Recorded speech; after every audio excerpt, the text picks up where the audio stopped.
Chapter 5. "Ah, why, it's you, Masleboyev!" I cried, suddenly recognizing him as an old schoolfellow who had been at my provincial gymnasium. "Well, this is a meeting." "Yes, a meeting indeed. We've not met for 6 years. Or rather, we have met, but your Excellency hasn't deigned to look at me.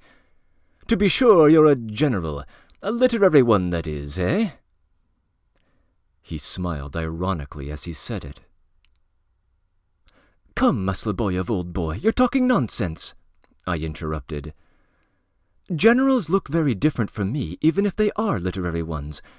And besides, let me tell you, I certainly do remember having met you twice in the street. But you obviously avoided me. And why should I go up to a man if I see he's trying to avoid me? And do you know what I believe? If you weren't drunk, you wouldn't have called to me even now. That's true, isn't it? Well, how are you? I'm very, very glad to have met you, my boy."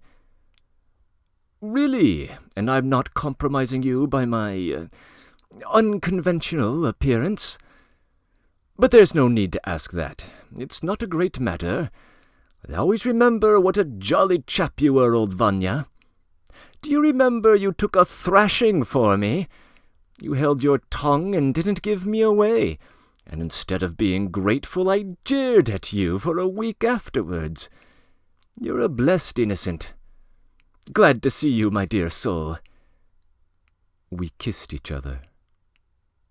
"How many years I've been pining in solitude, from morn till night, from dark till light. But I've not forgotten old times. They're not easy to forget. But what have you been doing? What have you been doing?" "I? Why, I'm pining in solitude too." He gave me a long look, full of the deep feeling of a man slightly inebriated, though he was a very good-natured fellow at any time. "No, Vanya, your case is not like mine," he brought out at last in a tragic tone. "I've read it, Vanya, you know. I've read it. But I say, let us have a good talk. Are you in a hurry?" "I am in a hurry, and I must confess I'm very much upset about something. But I'll tell you what's better. Where do you live?" "I'll tell you, but that's not better. Shall I tell you what is better?" "Why, what?" "Why, this, do you see?" And he pointed out to me a sign a few yards from where we were standing. "You see, a confectioner's and restaurant. That is simply an eating house, but it's a good place. I'll tell you, it's a decent place, and the vodka, there's no word for it. It's come all the way from Kiev on foot. I've tasted it, many a time I've tasted it, I know, and they wouldn't dare offer me poor stuff here. They know Philip Philippich. I'm Philip Philippich, you know." "Eh? You make a face?" "No, let me have my say. Now it's 11:15. I've just looked. Well, at 25 to 12 exactly, I'll let you go. And in the meantime, we'll drain the flowing bowl. 20 minutes for an old friend, is that right?" "If it will really be 20 minutes, all right, because, my dear chap, I really am busy." "Well, that's a bargain. But I tell you what, 2 words to begin with. You don't look cheerful, as though you were put out about something. Is that so?" "Yes." "I guessed it. I am going in for the study of physiognomy, you know. It's an occupation, too. So come along, we'll have a talk. In 20 minutes I shall have time, in the first place, to sip the cup that cheers and to toss off a glass of birch wine, and another of orange bitters, and then a parfait amour, and then anything else I can think of. I drink, old man. I'm good for nothing except on a holiday before service. But don't you drink. I want you just as you are. Though if you did drink, you'd betray a peculiar nobility of soul. Come along, we'll have a little chat and then part for another 10 years. I'm not fit company for you, friend Vanya. Don't chatter so much, but come along. You shall have 20 minutes, and then let me go." To get to the eating-house, we had to go up a wooden staircase of 2 flights, leading from the street to the 2nd story. But on the stairs we suddenly came upon 2 gentlemen, very drunk. Seeing us, they moved aside, staggering.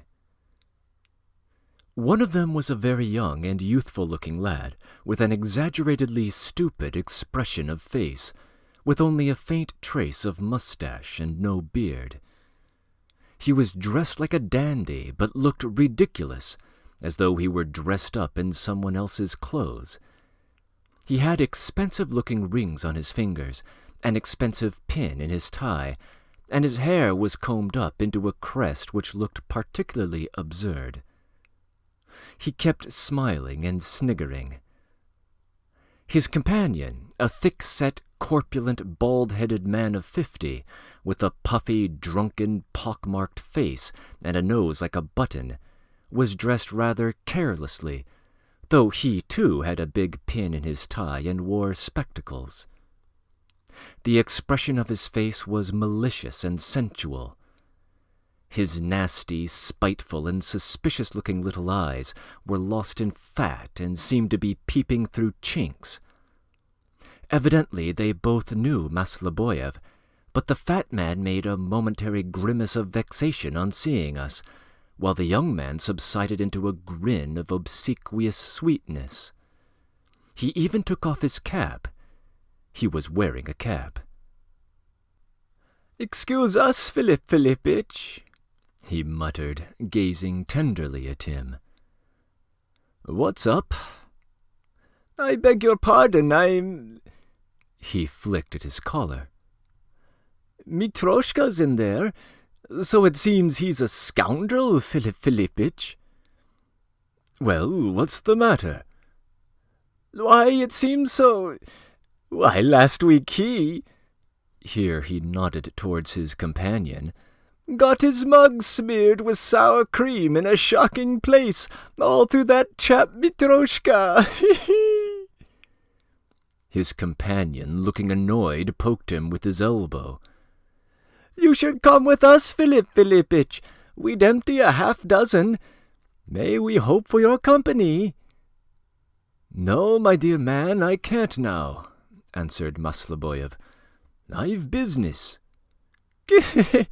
"And I've a little business, too, concerning you." Again his companion nudged him with his elbow. "Afterwards, afterwards." Masloboyev was unmistakably trying not to look at them. But no sooner had we entered the outer room, along the whole length of which ran a fairly clean counter, covered with eatables, pies, tarts, and decanters of different-colored liqueurs, when Masloboyev drew me into a corner and said, "The young fellow's Zizobriahov, the son of the celebrated corn dealer. He came in for $500,000 when his father died, and now he's having a good time. He went to Paris, and there he got through no end of money. He'd have spent all there, perhaps, but he came in for another fortune when his uncle died, and he came back from Paris. So he's getting through the rest of it here. In another year he'll be sending the hat round. He's as stupid as a goose. He goes about in the best restaurants and in cellars and taverns and with actresses, and he's trying to get into the hussars. He's just applied for a commission. The other, the old fellow, Arkhipov, is something in the way of a merchant, too, or an agent. He had something to do with government contracts, too.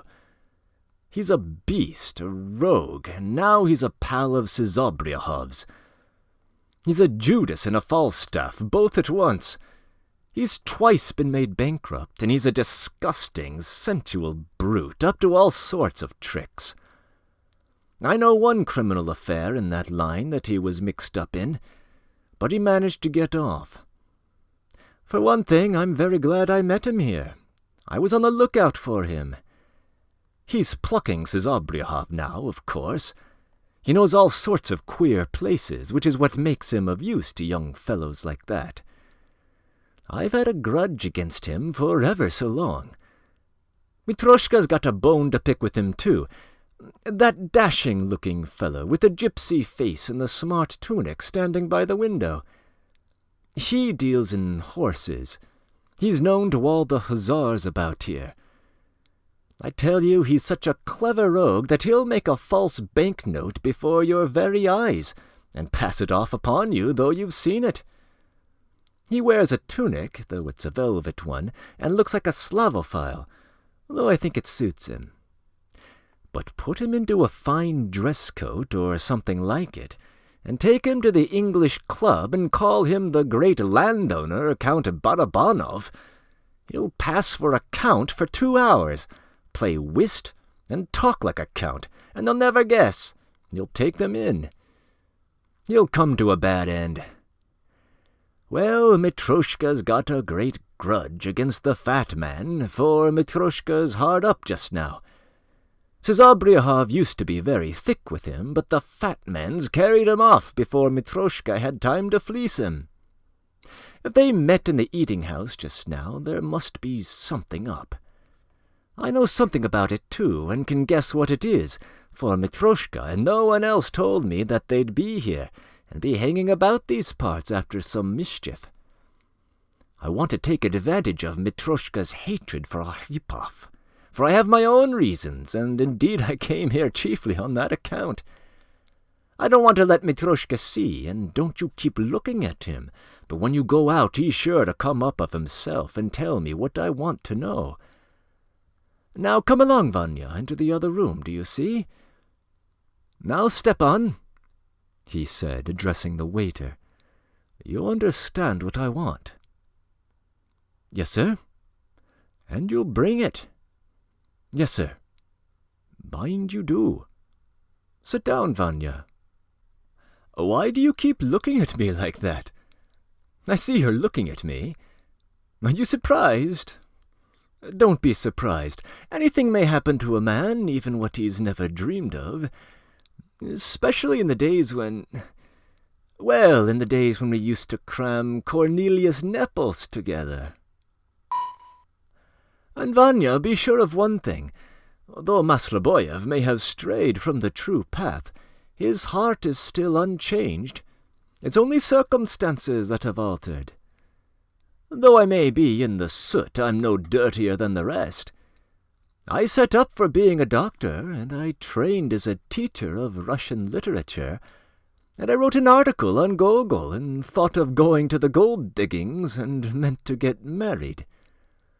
A living soul longs for something sweet in life, and she consented, though I was so poor I had nothing to tempt a cat with. I was on the point of borrowing a pair of good boots for the marriage ceremony, for mine had been in holes for 18 months. But I didn't get married. She married a teacher, and I went as a counting-house clerk. Not a commercial counting-house, but just a counting-house. But then the tune changed. Years have rolled by, and though I'm not in the service, I make enough to jog along. I take bribes without ruth, and yet stand firm for the truth. I hunt with the hounds, and I run with the hare. I have principles. I know, for instance, that one can't fight single-handed, and I mind my own business. My business is chiefly in the confidential line, you understand. You're not some sort of detective, are you? No, not exactly a detective, but I do take up jobs, partly professionally and partly on my own account. It's this way, Vanya.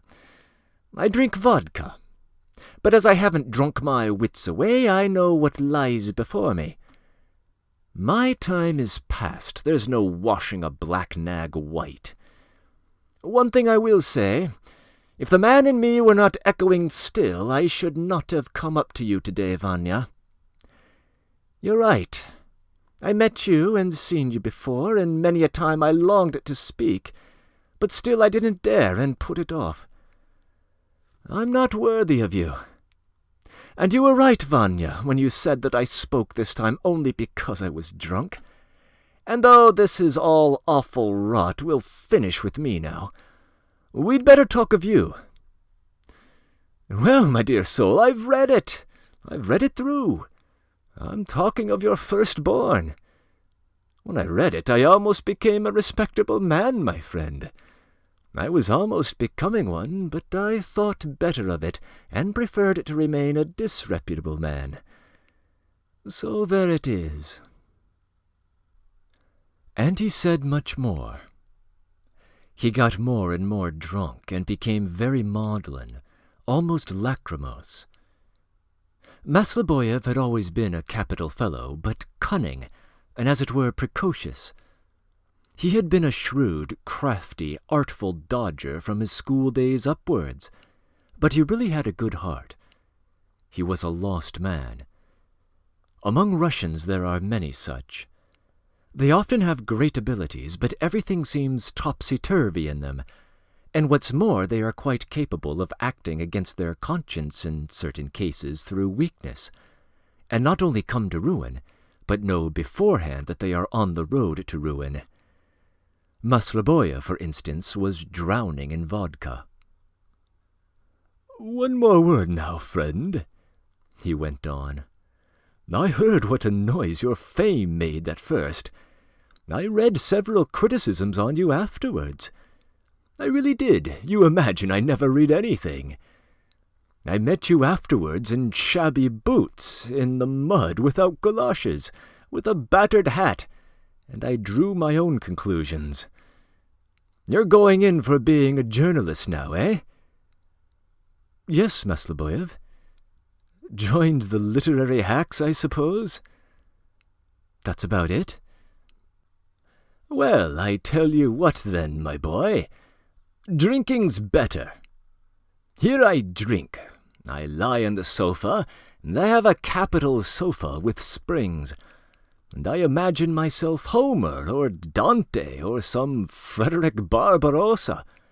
One can fancy what one likes, you know, but you can't fancy yourself a Dante or a Frederick Barbarossa, in the first place because you want to be yourself, and secondly because all wishing is forbidden you, for you're a literary hack.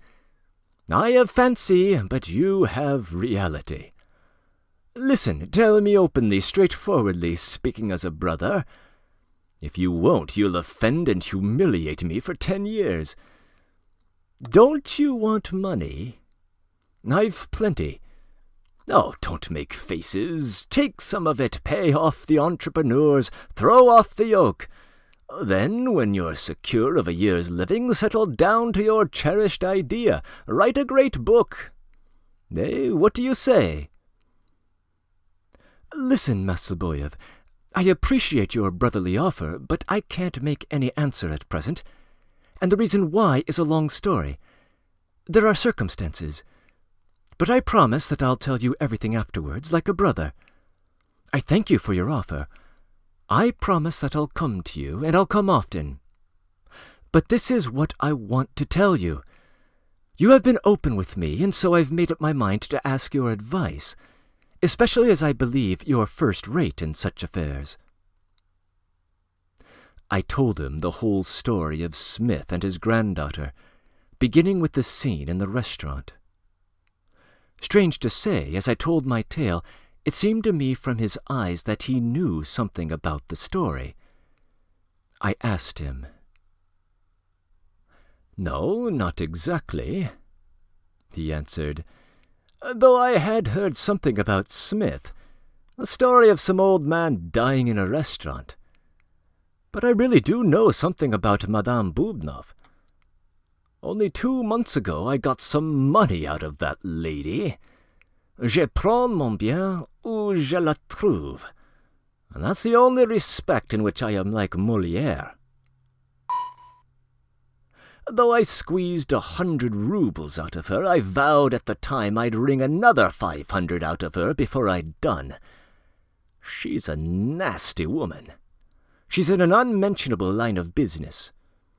That wouldn't matter, but sometimes it goes too far. Don't imagine I'm a Don Quixote, please. The point is that I may make a very good thing of it, and when I met Szizobriahov half an hour ago, I was awfully pleased. Szizobriahov was evidently brought here, and the fat man brought him, and as I know what the fat man's special trade is, I conclude... Oh, well, I'll show him up. I'm very glad I heard from you about that girl. It's another clue for me. I undertake all sorts of private jobs, you know, and I know some queer people. I investigated a little affair for a prince not long ago. An affair, I tell you, one wouldn't have expected from that prince. Oh, would you care to hear another story about a married woman? You come and see me, old man, and I shall have subjects ready for you that people will never believe in if you write about them.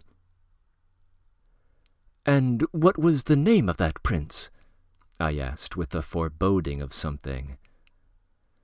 Oh, what do you want to know for? All right, it's Valkovsky. Pyotr? Yes, do you know him? Yes, but not very well. Well, Masleboyev, I shall come to you to inquire about that gentleman more than once again, I said, getting up. You've interested me greatly. Well, old boy, you can come as often as you like. I can tell you fine tales, though only within certain limits, do you understand? Or else one loses one's credit and honor, in business, that is, and all the rest of it. All right, as far as honor permits. I was really agitated. He noticed it. Well, what do you say about the story I told you? Have you thought of something? Your story? Well, wait a couple of minutes. I will pay.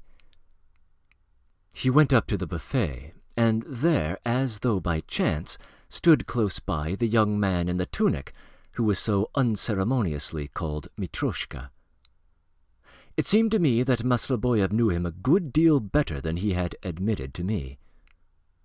Anyway, it was evident that they were not meeting for the first time. Mitroshka was a rather original-looking fellow, and his sleeveless tunic and red silk shirt, with his sharp but handsome features, with his young-looking, swarthy face and his bold, sparkling eyes, he made a curious and not unattractive impression. There was an assumption of jauntiness in his gestures, and yet at the moment he was evidently restraining himself, aiming rather at an air of business-like gravity and sedateness. "Look here, Vanya," said Masleboyev when he rejoined me. "Look me up this evening at 7 o'clock, and I may have something to tell you. By myself, you see, I'm no use. In old days I was, but now I'm only a drunkard and have got out of the way of things. But I've still kept my old connections. I may find out something. I sniff about among all sorts of sharp people. That's how I get on. In my free time, that is, when I'm sober, I do something myself, it's true, through friends, too, mostly in the investigation line. But that's neither here nor there. Enough. Here's my address in Shestolovochny Street.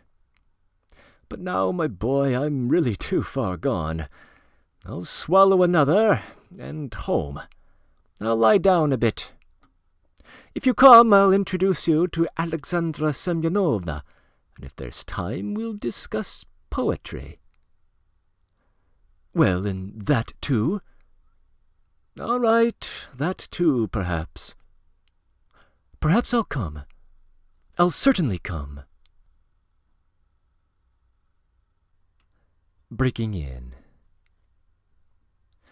The gymnasium where Vanya and Masleboyev had been schoolfellows in the provinces would have been a secondary school that prepared students to enter the university.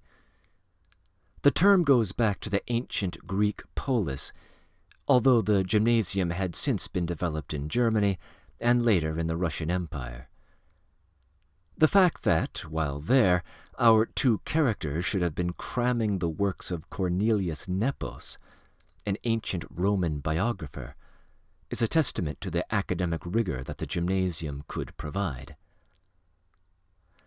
Masloboyev's quote of Molière translates as, "I take my property wherever I find it." It was originally prompted by an occasion where Molière made literary use of a phrase that had already appeared in a competitor's work.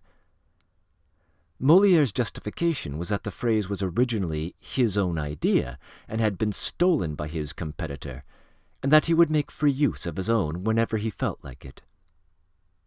Masloboyev's use of the quote suggests that Madame Bubnov had done him some wrong in the past, and that his wringing 100 rubles out of her was therefore justified in his eyes. This chapter rather quickly introduces us to the seedier side of St. Petersburg life, and perhaps a quick synopsis is in order. There are 3 new figures introduced here besides Masloboyev. Sezobriahov is the rich, dandified idiot, and he is currently being fleeced by Arhipov, the disgusting brute who Masloboyev calls the fat man. Mitroshka appears to be some sort of associate of Masloboyev, although Masloboyev insists that Mitroshka is a crafty rogue, interested in settling a score with Arhipov, since the latter robbed him of his intended dupe, the rich Sezobriahov. Masloboyev's own doings are shrouded in some mystery, although we do know a couple of details by now. First, he has some unknown business with Prince Volkovsky, which in turn should tip us off that Volkovsky has been involved in some shady affairs of his own. Second, he has had his own beef with Arhipov, and he knows that Arhipov's revolting tastes appear to match the services provided by Madame Bubnov. Mention of the young Elena he appears to find very interesting in this regard. Down the stretch, he mentions introducing Vanya to one Alexandra Semyonovna. This is evidently a woman he is living with, and we'll have a chance to meet her in a little while. But first we must get back to Vanya's appointed rounds, for if you'll remember, he promised both Anna Andreevna and Natasha the previous night that he would meet them today. End of comments.